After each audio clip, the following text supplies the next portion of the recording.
10월 5일 월요일 새벽 묵상입니다. 하나님 말씀은 예레미야 42장 13절로 22절의 말씀입니다.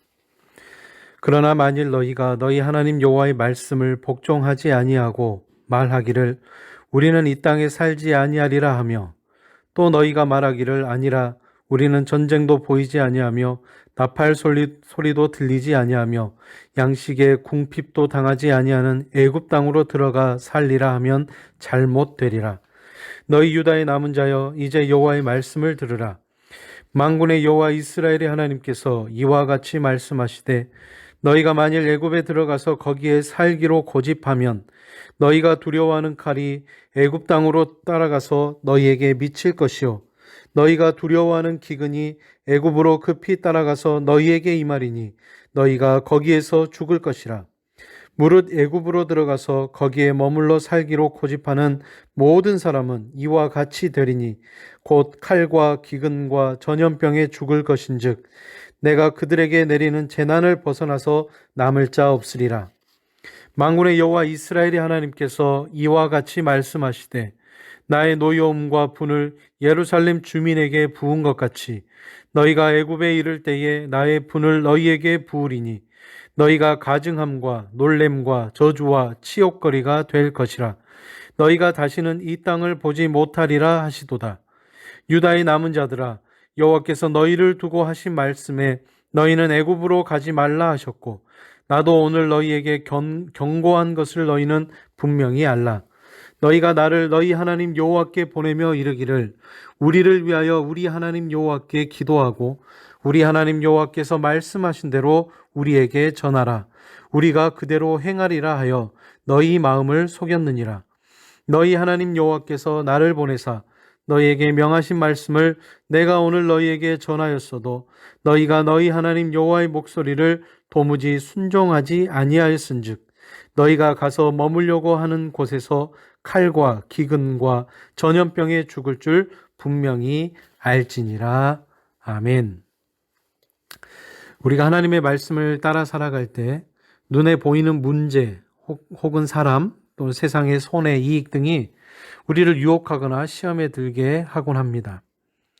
애굽으로 도망가는 그 길에 있는 이 유다 백성도 그런 시험에 빠진 것 같습니다. 하나님은 남은 유다 백성과 군 지휘관들의 마음을 아셨습니다.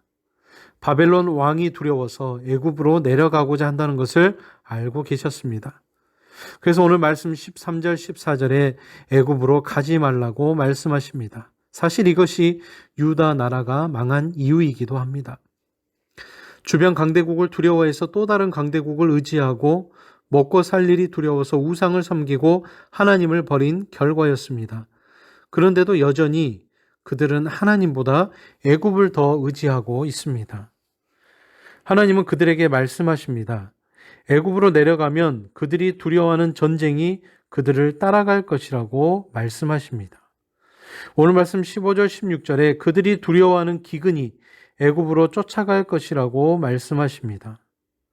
이 말씀을 거절하고 살아가면 문제가 따라오는 인생이 됩니다.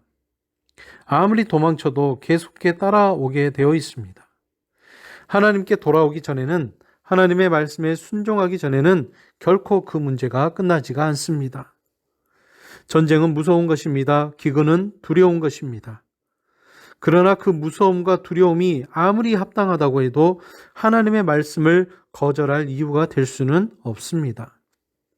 그 문제 가운데서 우리를 건지시는 분이 누구이십니까? 바로 오직 하나님이십니다. 하나님은 그럼에도 애굽에 내려가 살기를 고집하는 그 백성에게 오늘 말씀 17절에서 18절에 재앙을 내릴 것이라고 선포하고 있습니다. 살아계신 하나님의 말씀을 거절하고 무시한 그 결과는 바로 멸망입니다. 세상은 하나님의 말씀보다 더 좋은 길이 있다고 끊임없이 성도를 유혹합니다. 하지만 우리는 그 유혹을 단호하게 거절해야 합니다. 아님 거절하십시오. 말씀 안에 머물러 생명의 길을 선택하십시오. 말씀하실 때 듣고 돌이키는 것, 그것이 가장 좋은 길입니다. 예레미야는 백성들이 했던 말을 상기시키며 말씀을 이어갑니다. 오늘 말씀 19절 20절에 하나님께 기도해달라고 순종하겠다고 했던 말이 실상은 그들이 자기 자신의 마음을 속인 것임을 지적하고 있습니다. 답은 정해져 있으니 너는 대답만 하면 돼 라는 요즘 유행어처럼 애굽으로 가기로 다 정해놓고 마치 길흉을 점치듯 하나님께 구하는 것, 그것을 바로 기도라고 말할 수 없습니다. 우리 역시 기도하기 전에는 하나님이 말씀하신 대로 순종하겠다고 다짐했다가 막상 하나님이 다른 길을 지시할 때에 우리는 그 음성을 무시하고 내 길을, 자기의 길을 고집하곤 합니다. 철저한 자기 중심성, 이것이 바로 죄의 본질이라는 것이죠. 예레미야는 이 점을 지적하고 있습니다. 하나님의 뜻을 그대로 전했는데 순종하지 않았고 그들이 머물려고 하는 그곳에서 오늘 말씀 21절 22절에 칼과 기근과 전염병으로 죽게 될 것을 선포하고 있습니다. 이것이 예레미야가 백성과 다른 점입니다. 백성은 자기의 형편, 자기의 기준을 따라 말씀을 곡해하거나 거절했습니다. 하지만 예레미야는 사람이나 문제를 두려워하지 않고 하나님의 말씀을 있는 그대로 선포했습니다. 하나님이 그대로 하실 것을 믿었기 때문입니다. 현실을 따라 말씀을 왜곡하면서 늘 문제에 질질 끌려다닐 수밖에 없습니다. 하지만 하나님은 말씀으로 현실을 이기는 능력을 이미 성도들에게 주셨습니다. 형편을 따라 믿는 것, 여러분 그 형편을 따라 믿지 마십시오. 그리고 말씀을 신뢰하십시오. 오늘 하나를 살아가며 말씀으로 현실을 다시 한번 우리가 마음 가운데 재해석하면서 우리의 삶을 다스려가는 이 한날의 삶을 보내는 저와 여러분 되시기를 바랍니다. 기도하겠습니다. 사랑의 하나님, 우리가 역사를 보는 것보다 역사를 이끄시는 하나님을 바라봐야 함을 다시 한번 본문을 통해 보게 됩니다. 역사를 통해서, 시대를 통해서 하나님은 하나님의 자녀를 징계하시기도 함을 우리는 잘 압니다. 그러면서 돌이킬 수 없는 재앙, 그 재앙이 오기 전에 하나님의 그 징계를 받아들이며 순종해야 함도 다시 한번 기억합니다. 우리 삶에 누리고 있는 모든 기쁨과 평안 가운데 오직 하나님이 주시는 그게 복임을 다시 한번 기억할 수 있는 우리 모두가 되게 하여 주옵소서. 하나님, 이 나라 가운데, 이 민족 가운데, 열방 세계 가운데 정말 피할 수 없는 길이라면 하나님 앞에 다시 한번 관계를 맺고 선한 은혜를 바라볼 수 있는 우리 모두가 다 되게 하여 주시옵소서.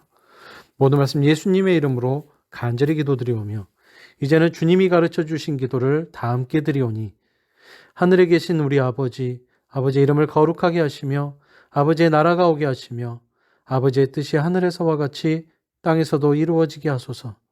오늘 우리에게 일용할 양식을 주시고 우리가 우리에게 잘못한 사람을 용서하여 준 것 같이 우리 죄를 용서하여 주시고 우리를 시험에 빠지지 않게 하시고 악에서 구하소서. 나라와 권능과 영광이 영원히 아버지의 것입니다.